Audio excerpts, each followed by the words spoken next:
Welcome back to the channel. In today's video, we're going to be focusing on the brand new suppressor that is available for Cold War weapons. Obviously, it's not a brand new attachment, but it's been completely overhauled. The same way that we saw the Agency Suppressor when it was first integrated, it didn't really do what the Monolithic did, and they found a way to bridge the gap and kind of give us some kind of equivalent. In this case, they've given us a completely different attachment that has never been in the game, and it kind of fills a gap, especially for certain weapons. And as we kind of talk through some of the different options, you have a better idea of what scenarios you should be using the new suppressor and then the GRU suppressor, the Agency Suppressor, depending on how you want to build your weapon. If you do enjoy the video, learn something new, please do me a favor, hit the like button. Goal in today's video is 10,000 likes. And if you're brand new, want to find your way back, double check, make sure you subscribe with notifications on.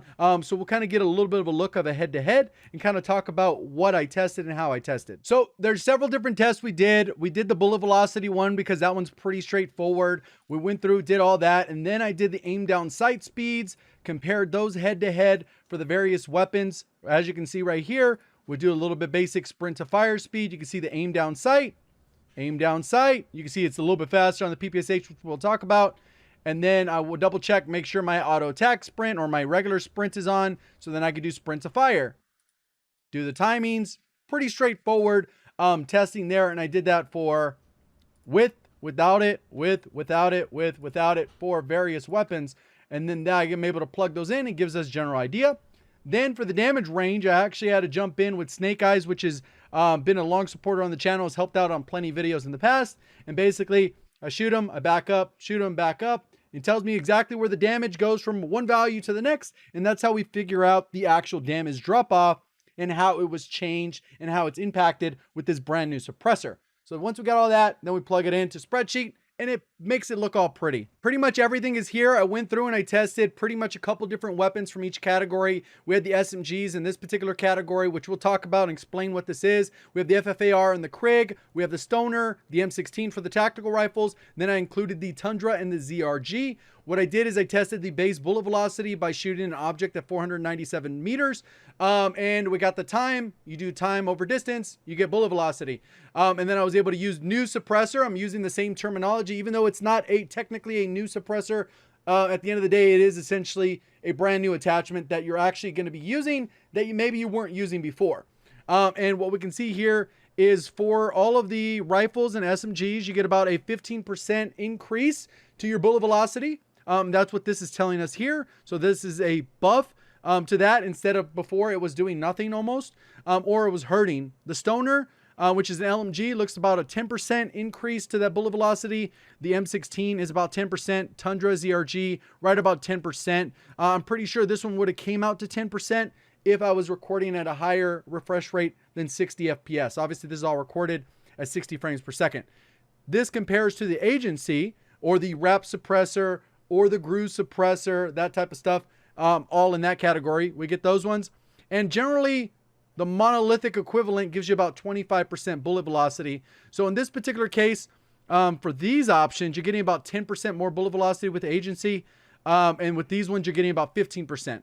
So depending on what the bullet velocity ends up landing on will help you determine whether or not you need more bullet velocity or you'd rather have better ADS speed, better sprint to fire, things along those lines. And then we have this one, which is new plus barrel. So this is the new suppressor plus the barrel, and this ends up inputting this. So for like the FFAR and the Krig, you'd use the Ranger barrel. The Stoner, you would use the Task Force, M16 Task Force, Tundra, Combat Recon, and ZRG, the Combat Recon. And if you combine those with the new suppressor, you end up with these bullet velocities here, which depending on how you want to use them, if they're mostly within 200 meters, these are really good numbers. And then obviously if you want it max bullet velocity, you would just do the Agency plus the best bullet velocity barrel. And in this particular case, you would get a little bit more bullet velocity. It might not be as important if you're using the FFAR as a sniper support or using it more like an SMG type build, because now you're not going to be penalized as much on the aim down sight.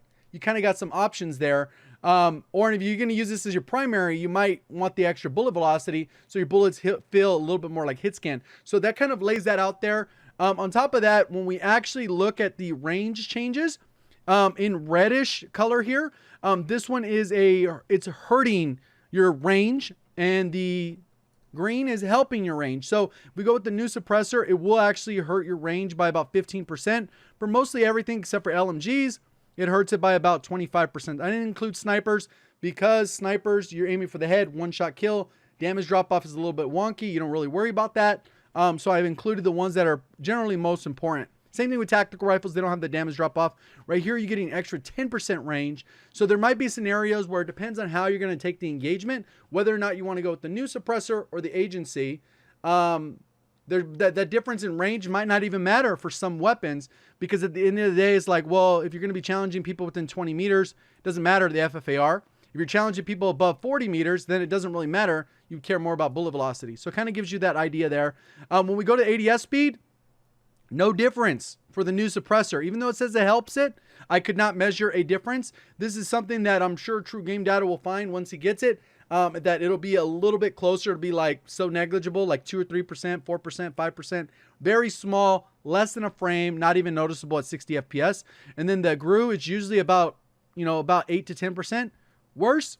So this is the huge difference here, especially if you're trying to use it on SMG. You're not getting penalized on your aim down sight speed. Maybe you don't need to go with the elastic wrap or serpent wrap. You can save that attachment by putting on this barrel versus the agency, and that allows you to put on a grip, change the mag out, maybe put on a stock, maybe put on an optic. It gives you a little bit more flexibility, which is why I think this is going to be generally used for more SMGs, sniper support, and in some rare cases, maybe even on a sniper rifle, if you're going to be using it at closer range where maybe you don't need that extra bullet velocity, but you want faster aim down sight by like 50 milliseconds in a lot of those cases, since it is about 10% faster than putting on an agency or GRU suppressor when you're looking at that comparison there.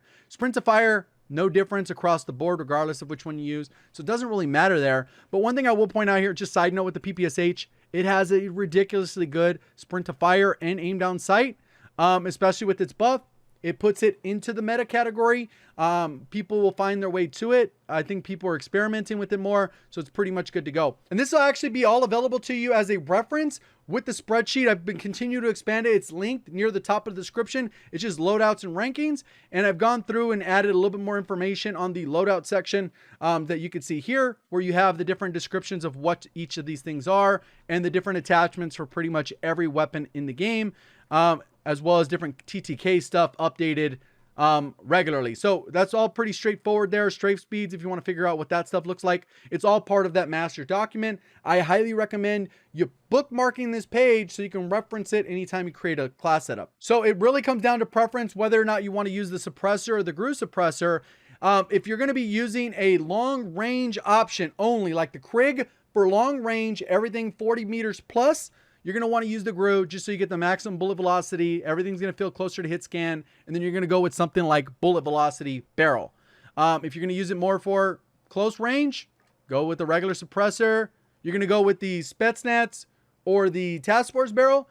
Or you can go with the ultralight for the strafe speed. And this is how kind of you would build an SMG type. FARA, FFAR, XM4. Double rifle meta isn't as good right now. More people are leaning towards SMGs. But if you were to still build it, you would still build it maybe this way.